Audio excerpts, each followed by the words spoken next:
Hello students, कैसे हैं आप सब। चलिए आज उठाते हैं इंडियन इकोनॉमिक डेवलपमेंट का एक बहुत ही इंपॉर्टेंट और बहुत ही scoring chapter, environment and sustainable development. Believe me, ये चैप्टर आपके मार्क्स पक्के करवा सकता है, बस थोड़ा ध्यान से सुनना है।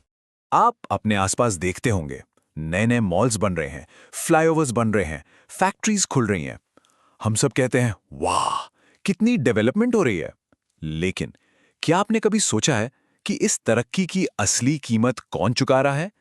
कहीं इस डेवलपमेंट के पीछे हम अपना फ्यूचर तो नहीं दांव पर लगा रहे? बस यही सवाल इस पूरे चैप्टर का सेंटर है। और बोर्ड एग्जाम्स में इस पर बेस्ड कंसेप्चुअल क्वेश्चंस आते ही आते हैं। तो इस सवाल का जवाब ढूंढने के लिए सबसे पहले ये समझना जरूरी है कि आखिर ये एनवायरनमेंट या पर्यावरण है क्या और ये हमारे लिए क्या-क्या करता है। तो चलिए बिल्कुल बेसिक से शुरू करते हैं। तो देखिए, एनसीईआरटी के हिसाब से एनवायरनमेंट का मतलब है वो सब कुछ जो हमें एज अ गिफ्ट मिला है, एक तरह की विरासत है। इसमें दो तरह की चीजें आती हैं। एक होती हैं बायोटिक, मतलब जिनके अंदर जान है, जैसे हम, पेड़ पौधे, जानवर। और दूसरी होती हैं एबायोटिक, यानी नॉन लिविंग, जैसे हवा, पानी, मिट्टी, सूरज की रोशनी। जब ये दोनों बायोटिक और एबायोटिक फैक्टर्स मिल जाते हैं, तब बनता है हमारा एनवायरनमेंट। सिंपल। ओके, अब आते हैं एक सुपर इंपॉर्टेंट टॉपिक पर जिससे शॉर्ट आंसर क्वेश्चंस बहुत बनते हैं। एनवायरनमेंट के 4 फंक्शंस। ये क्या-क्या काम करता है हमारे लिए? नंबर 1, ये हमें रिसोर्सेज देता है, रिन्यूएबल भी, नॉन रिन्यूएबल भी। नंबर 2, ये हमारे फैलाए हुए कचरे को, पोल्यूशन को असिमिलेट करता है, यानी अपने अंदर समा लेता है। नंबर 3, ये लाइफ को सस्टेन करता है। इतनी सारी बायोडाइवर्सिटी, अलग-अलग तरह के जीव जंतु, सब इसकी वजह से हैं।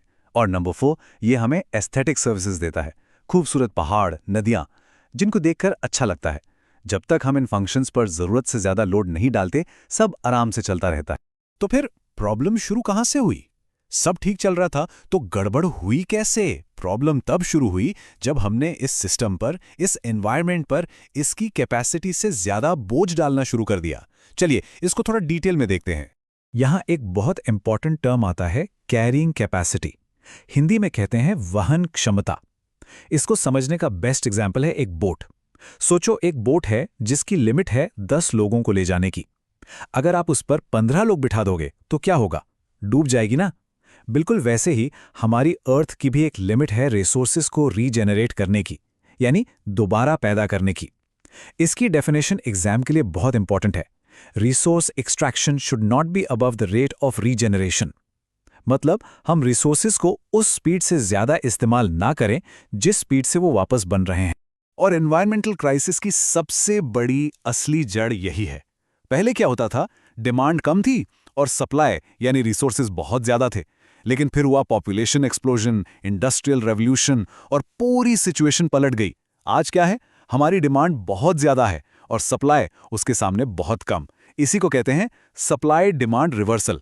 ये कॉन्सेप्ट जरूर याद रखना। तो कैरिंग कैपेसिटी थी रिसोर्सेज लेने की लिमिट।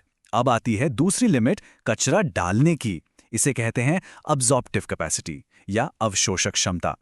बेसिकली ये एनवायरनमेंट की एबिलिटी है कि वो हमारे फैलाए हुए पोल्यूशन को, कचरे को एब्जॉर्ब कर सके, साफ कर सके। लेकिन यहां भी वही बात है, जब हम इसकी लिमिट से ज्यादा कचरा फैलाते हैं तो सिस्टम फेल हो जाता है और एनवायरनमेंट डिग्रेड होने लगता है। और जब ये एब्जॉर्प्टिव कैपेसिटी क्रॉस होती है तो उसकी कीमत बहुत भारी पड़ती है। सोचो, एनसीईआरटी का डेटा है कि इंडिया का 70% पानी पोल्यूटेड है। 70%। इसका असर क्या होता है? वाटरबॉर्न डिजीजेस बढ़ जाती हैं, लोगों के हेल्थ पर खर्चा बढ़ जाता है। इकोनॉमिक्स की लैंग्वेज में इसी को अपॉर्चुनिटी कॉस्ट कहते हैं। मतलब एनवायरनमेंट को नुकसान पहुंचाने के चक्कर में हमें हेल्थ और दूसरी चीजों पर कितना एक्स्ट्रा खर्चा करना पड़ रहा है। चलिए अब इस डिस्कशन को थोड़ा और स्पेसिफिक करते हैं और देखते हैं कि हमारे देश इंडिया में एनवायरनमेंट की क्या स्थिति है। इंडिया की प्रॉब्लम ना थोड़ी यूनिक है। यहाँ एनवायरनमेंट को दो तरफ से मार पड़ रही है। एक तरफ है पॉवर्टी इंड्यूस्ड डिग्रेडेशन, मतलब गरीबी की वजह से होने वाला नुकसान। जैसे एक गरीब आदमी को चूल्हा जलाने के लिए लकड़ी चाहिए तो वो पेड़ काटेगा। और दूसरी तरफ है एफ्लुएंस इंड्यूस्ड पोल्यूशन, मतलब अमीरी की वजह से होने वाला पोल्यूशन। बड़ी बड़ी फैक्ट्रीज, गाड़ियां, एसीज, इन सबसे पोल्यूशन बढ़ रहा है। तो गरीबी भी जिम्मेदार है और अमीरी भी। तो इंडिया के सामने जो मेजर एनवायरमेंटल कंसर्न्स हैं, उनकी ये लिस्ट आपके एग्जाम आंसर के लिए बहुत इंपॉर्टेंट है। इसको नोट कर लीजिए। पहला है लैंड डिग्रेडेशन, यानी जमीन का खराब होना। दूसरा बायोडाइवर्सिटी लॉस, तीसरा एयर पोल्यूशन खासकर गाड़ियों से, चौथा फ्रेश वाटर का मैनेजमेंट और पांचवा सॉलिड वेस्ट मैनेजमेंट मतलब शहरों का कचरा। ओके, तो अभी तक हमने प्रॉब्लम्स ही प्रॉब्लम्स डिस्कस किए हैं, पर हर प्रॉब्लम का सॉल्यूशन भी होता है। तो इस पूरी कहानी का हीरो कौन है? सॉल्यूशन क्या है? सॉल्यूशन का नाम है सस्टेनेबल डेवलपमेंट। देखिए, ये जो डेफिनेशन अब आप स्क्रीन पे देख रहे हैं ना, इसको आप घोल के पी जाइए। बोर्ड एग्जाम का फेवरेट क्वेश्चन है ये। इसके 2 हिस्से हैं, ध्यान से समझो। पहला हिस्सा meets the needs of the present generation, यानी आज की जनरेशन की ज़रूरतों को पूरा करना। और दूसरा और सबसे इंपॉर्टेंट हिस्सा, without compromising the ability of the future generation to meet their own needs, मतलब हम अपने रिसोर्सेज को ऐसे इस्तेमाल करें कि आने वाली जनरेशन के लिए कुछ बचे, उनके हक पर डाका न डालें। इसी को इंटरजेनरेशनल इक्विटी कहते हैं। तो ये सस्टेनेबल डेवलपमेंट सिर्फ कहने की बात है या इसको हासिल भी किया जा सकता है? बिल्कुल किया जा सकता है। अब हम देखेंगे इसको अचीव करने की स्ट्रैटेजीज, और ये भी एक पोटेंशियल 5 मार्क का क्वेश्चन है, तो ध्यान से। सबसे पहली स्ट्रैटेजी है एनर्जी को लेके। अभी हम ज्यादातर कन्वेंशनल सोर्सेज यूज करते हैं, जैसे थर्मल पावर जो कोयले से चलती है और अथाह पॉल्यूशन करती है। हमें शिफ्ट करना है नॉन कन्वेंशनल सोर्सेज पे, मतलब सोलर एनर्जी यानी सूरज से मिलने वाली एनर्जी, विंड एनर्जी यानी हवा से मिलने वाली एनर्जी। ये क्लीन एनर्जी है, इससे पॉल्यूशन नहीं होता। अब शहरों की बात तो हो गई, गांव के लिए क्या? गांव के लिए एक फैंटास्टिक सॉल्यूशन है गोबर गैस प्लांट। इसके दो फायदे हैं। एक, गोबर से गैस बनती है जो कुकिंग के लिए यूज होती है, मतलब लकड़ी जलाने की जरूरत नहीं, पोल्यूशन कम। और दूसरा, प्रोसेस के बाद जो स्लरी बचती है वो खेत के लिए एक बेहतरीन नेचुरल फर्टिलाइजर का काम करती है ना? एक तीर से 2 निशाने। तीसरा स्ट्रैटेजी है फार्मिंग से जुड़ी। हमें केमिकल फर्टिलाइजर्स और पेस्टिसाइड्स पर अपनी डिपेंडेंसी कम करनी होगी। इसका सॉल्यूशन है ऑर्गेनिक फार्मिंग, मतलब केमिकल फर्टिलाइजर की जगह बायो कंपोस्टिंग यूज करें, जैसे अर्थवर्म से खाद बनाना, और केमिकल पेस्टिसाइड्स की जगह बायो पेस्ट कंट्रोल, जैसे नीम के प्रोडक्ट्स का इस्तेमाल करना। ये सब ट्रेडिशनल मेथड्स हैं जो अब वापस आ रहे हैं। Okay, attention please. ये स्लाइड आपके 1 मार्क क्वेश्चंस का खजाना है। पॉज करके इसको नोट कर लीजिए। 3 की टर्म्स जिनकी डेफिनेशन आनी ही चाहिए: कैरिंग कैपेसिटी, एब्जॉर्प्टिव कैपेसिटी और सस्टेनेबल डेवलपमेंट। एक इंपॉर्टेंट डेट, सीबीसीपी कब बना? 1974 में। और इस चैप्टर का कोर कॉन्सेप्ट, एनवायरमेंटल क्राइसिस क्यों हुआ? सप्लाई डिमांड के रिवर्सल की वजह से। चलिए अब थोड़ा दिमाग दौड़ाते हैं। ये कुछ HOS यानी हायर ऑर्डर थिंकिंग क्वेश्चंस हैं। जरा सोचिए, सस्टेनेबल डेवलपमेंट को एक मॉरल इशू यानी नैतिक मुद्दा क्यों कहा गया है? और सोचिए, अगर किसी देश की पॉपुलेशन उसकी कैरिंग कैपेसिटी से आगे निकल जाए तो क्या क्या हो सकता है? इन सवालों के जवाब आपको चैप्टर की डीप अंडरस्टैंडिंग देंगे। अब देखते हैं कि एग्जाम में इस चैप्टर से आखिर क्वेश्चंस आते कैसे हैं। ये आपके सामने एक सैंपल सेट है।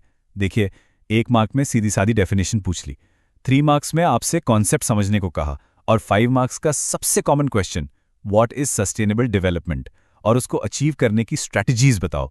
इनकी प्रैक्टिस जरूर करके जाना। चलो एक छोटा सा रोल प्ले करते हैं अपने दिमाग में। इमेजिन करो कि आप चिपको मूवमेंट के एक मेंबर हो और आपके सामने एक लकड़हारा पेड़ काटने जा रहा है। आपको उसे रोकना है। आप एनवायरनमेंट के जो 4 फंक्शंस हमने पढ़े थे उनका इस्तेमाल करके उसको क्या 3 बातें समझाओगे? सोचो, इससे आपको वो फंक्शंस हमेशा के लिए याद हो जाए। एक कॉमन कंफ्यूजन जिसमें स्टूडेंट्स बहुत फंसते हैं, कैरिंग कैपेसिटी और एब्जॉर्प्टिव कैपेसिटी। दोनों कैपेसिटी हैं, पर फर्क क्या है? बिल्कुल सिंपल रखते हैं। कैरिंग कैपेसिटी है हम एनवायरनमेंट से कितना ले सकते हैं, और एब्जॉर्प्टिव कैपेसिटी है हम एनवायरनमेंट में कितना कचरा डाल सकते हैं। टेक एंड डंप, बस इतना याद रखो, कभी कंफ्यूज नहीं होगे। चलिए फटाफट करते हैं इस पूरे चैप्टर का 1 मिनट रैपिड रिवीजन। एनवायरनमेंट के कितने फंक्शंस? 4। क्राइसिस का main reason, demand greater than supply. India के सामने डबल थ्रेट, पॉवर्टी और एफ्लुएंस। इन सब का सोल्यूशन सस्टेनेबल डेवलपमेंट। और उसकी स्ट्रैटेजीज क्या हैं? क्लीन एनर्जी जैसे सोलर, विंड और organic farming. Simple. Final exam tip, इस चैप्टर से डेफिनेशंस और सस्टेनेबल डेवलपमेंट की स्ट्रैटेजीज पर सबसे ज्यादा फोकस करना है। ये एक आसान और हाई स्कोरिंग चैप्टर है। थोड़ी सी मेहनत से इसमें फुल मार्क्स लाए जा सकते हैं। All the best.